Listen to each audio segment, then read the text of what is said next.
Dobrodošli v našem prvem podkastu, v katerem bomo govorili o trenutno najbolj aktualni temi, virusu SARS-2 iz družine koronavirusov. Virus so prvič odkrili decembra lani v večmilijonskem mestu Wuhan na Kitajskem. Skromnih začetkov se je v relativno kratkem času razvil v široko razširjenega povzročitelja dihalnih okužb, ki je prisoten že na vseh kontinentih in več kot 100 državah sveta, vključno z vse hitreje rastočim številom primerov v Sloveniji. Kakšen je ta novi virus, ki je v marsikateri državi povzročil vsesplošno paniko? Kako mu uspe tako hitro širiti? Na kakšen način se lahko pred njim zaščitimo? Vse to in še več nam bo pomagala odgovoriti profesor dr. Tatjana Avšič Županc, virologinja na Inštitutu za mikrobiologijo, ki se med drugim lahko pohvali z odkritjem virusa Dobrava iz družine hantavirusov v Sloveniji. Pa bi kar začel s tem, da vemo, da odkar se je epidemija začela, in zdaj se je razširila povsod po svetu, tudi v Sloveniji, so se po spletu in medijih pojavile razne govorice, razne teorije o vprašanju o virusu, med drugim tudi, da se lahko širi preko domačih ljubljenčkov, pa da lahko več tednov preživi na površinah. Tako da moje prvo vprašanje bi bilo, koliko od tega je res in katere so tiste poti širjenja virusa, ki so jih do sedaj že z visoko gotovostjo dokazali. Z visoko gotovostjo do danes vemo, da se virus SARS-CoV-2 vsekakor prenaša kapljično, kot večina respiratornih povzročiteljev, predvsem virusov, da se seveda posledično tudi s tesnimi kontakti, se pravi nekje, če mi kihamo, smrkamo, imamo potem na rokah seveda kapljice polne virusnih delcev, in tako prenašamo seveda lahko okužbo naprej. Ali se prenaša aerogeno, to še ni dokazano, ali se morebiti prenaša fekalno-oralno, tudi ni dokazano, kot se je recimo prenašal osnovni virus SARS-a takrat v epidemiji 2003. Torej, koliko časa je virus obstojen, vemo, da so virusi znotrajcelični paraziti, torej živih celic, in da izven živih celic niso ravno dolgo obstojni. Koliko časa konkretno je virus SARS-CoV-2 obstojen na predmetih, na površinah, določenih temperaturah, se pravi okoljskih dejavnikih, natančnih podatkov še nimamo. Po vsej verjetnosti je nekaj časa, ampak tukaj bolj govorimo o urah kot o čem drugem. Torej, glede na to, da je zelo podoben virusu SARS-a, je najbrž kar nekaj časa lahko obstojen, torej govorimo o nekaj urah, ampak seveda nizke temperature so tiste, ki so za vse viruse dobre, visoke temperature pa seveda škodljive virusu. Glede na smernice Svetovne zdravstvene organizacije in tudi našega ministrstva je pravzaprav najboljša zaščita pred virusom ustrezna higiena rok. Bodisi z milom in vodo, bodisi z razkužilom z vsaj 60% alkoholom. Pa me zanima, a je kakšna razlika v učinkovitosti teh dveh tehnik, oziroma posledično, katerega bi se morali bolj posluževati? Jaz vsekakor menim, da primerna higiena rok, že če se umivamo z milom, je vsekakor zelo dobrodošla iz več pogledov, ne samo zaradi virusa SARS-CoV-2. Seveda, če pa si vsake toliko roke še dodatno razkužimo s kakšnim razkužilom, danes dobim lahko že tudi na črpalki sem videla majhne razpršilnike, ki so vsi na osnovi seveda alkohola. Ni to nič slabega, da si še dodatno razpršimo, je pa seveda veliko bolj primerno, da si roke najprej umijemo z vodo in milom in potem razkužimo. No, novi virus spada v družino koronavirusov, kot že prej znana SARS in MERS.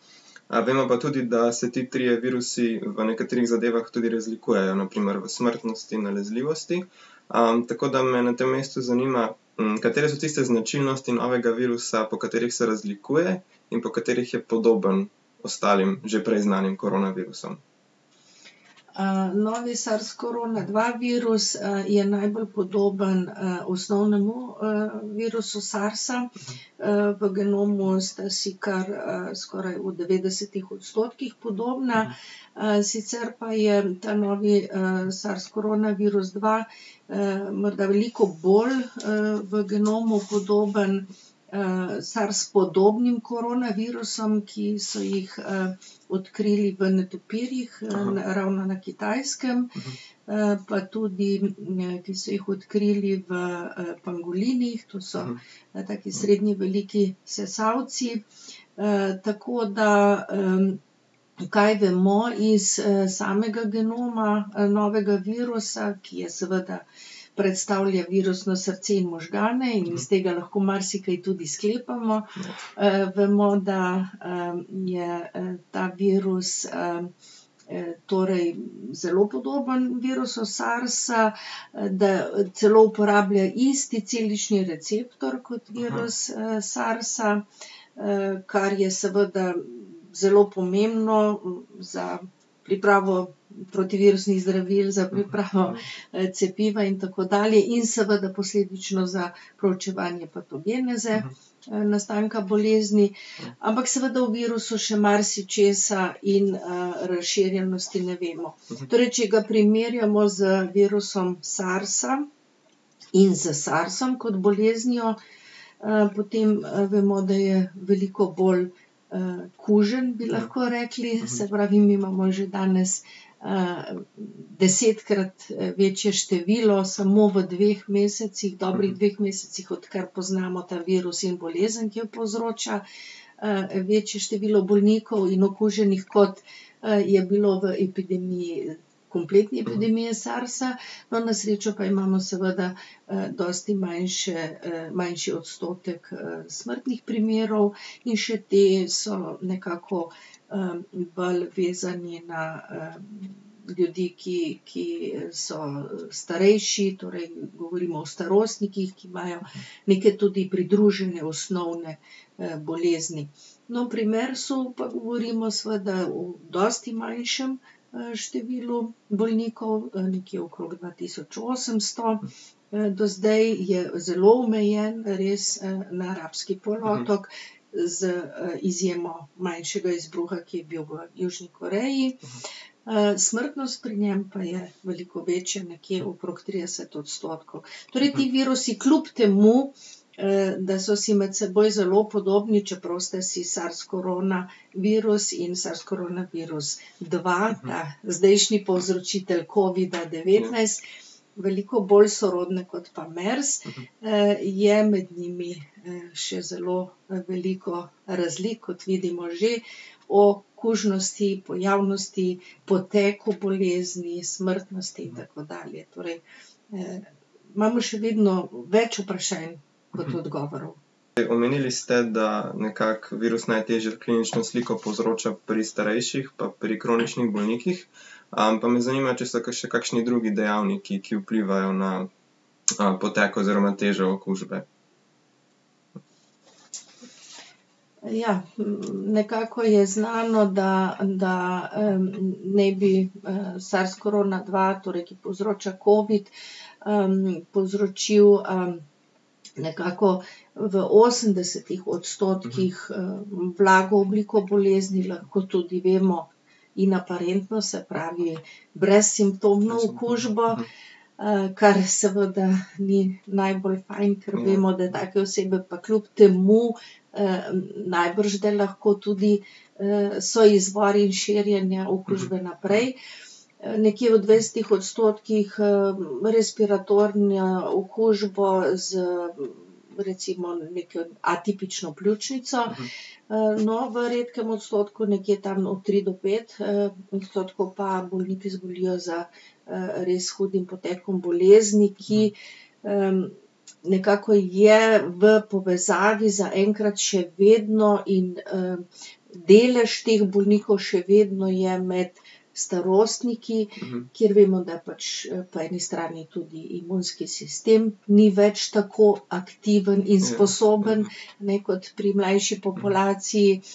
In običajno, vsaj v odstotkih zopet gledano, podatke, ki jih imamo, v glavnem z večine iz Kitajske, Južne Koreje in tako dalje, so to bolniki, ki imajo neke osnovne pridružene bolezni, ne vem, lahko je to hipertenzija, sladkorna bolezen, krvnožilne bolezni in seveda imunsko oslabljene osebe, ne. Te pa so vedno tista rizična skupina, za katerokoli okužbo govorimo.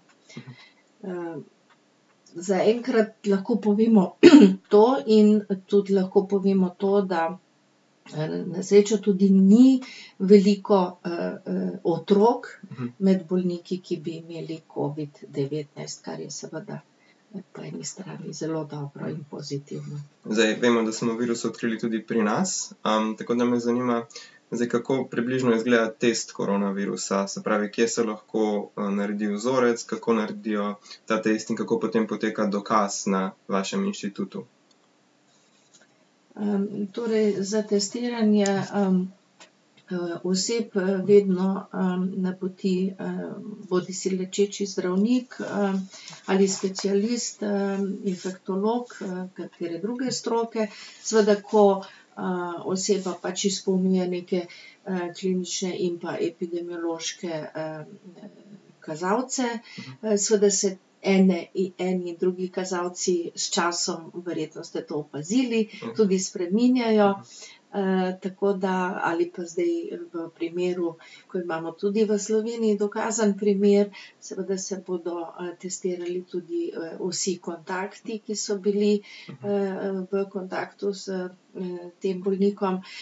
Potem se odvzame bolnikom bris nosnoželjnega predela, še vedno dokazano za začetek najbolj primerna kužnina za preiskavo mikrobiološko, potem se tak bris v posebnem ovoju zaščitenem transportira v mikrobiološki laboratorij, kjer seveda iz brisa ekstrahiramo, izoliramo nukleinsko kislino in potem delamo teste, torej polimerazno reakcijo v realnem času, kjer sočasno dokazujemo 3 gene virusnega genoma, in sicer dokazujemo površinski gen, torej ki kodira površinsko beljakovino E, nukleoproteinski gen, ki kodira nukleoprotein in od RNA odvisno RNA polimerazo, torej ta slednji gen je tisti, ki je pravzaprav dokaz, da smo res, in ta tudi ločuje virusa SARS-a in virus SARS-CoV-2 med seboj in dokazuje popolnoma, da gre recimo za pozitivno reakcijo. Za konec bi vas samo vprašal še, vemo, da ljudje, ki so okuženi, morajo v karanteno, pa me zanima, kako je po zadnjih informacijah s tem, koliko časa v bistvu traja bolezen in po kakšnem času, koliko v bistvu dneh brez simptomov so bolniki razglašeni za ozdravljene oziroma se jih spusti iz karantene. Ja, zaenkrat naj bi bila ta torej karantena, govorimo o osebah, ki so bili v kontaktu, ne, bolniki so pa v izolaciji, to sta 2 terminusa, naj bi trajala za osebe, ki so bile v kontaktu ali možnem stiku, zaenkrat še vedno 14 dni, torej to mislim, da še niso podaljšali tega obdobja ali pa skrajšali, zaenkrat naj bi še vedno to veljalo, pravi izolacija, govorimo pa že o obolelih, okuženih, pa seveda odvisna od kliničnih znakov, počutja in tako dalje, se lahko pa tudi načeloma podaljša. Naj se vam še enkrat zahvalim za sodelovanje pri našem pogovoru in da ste nam pomagali razčistiti nekatera izmed najbolj perečih vprašanj o koronavirusu. Zdaj pa nam ne preostane kaj drugega, kot da držimo pesti in upamo, da Slovenija čim hitreje in čim bolje prebrodi to krizo. Poslušalci pa ste vabljeni, da se nam pridružite tudi v prihodnje pri naslednjih podcastih, pri katerih bomo obravnavali številne zanimive in aktualne teme iz sveta medicine, pa tudi še česa drugega.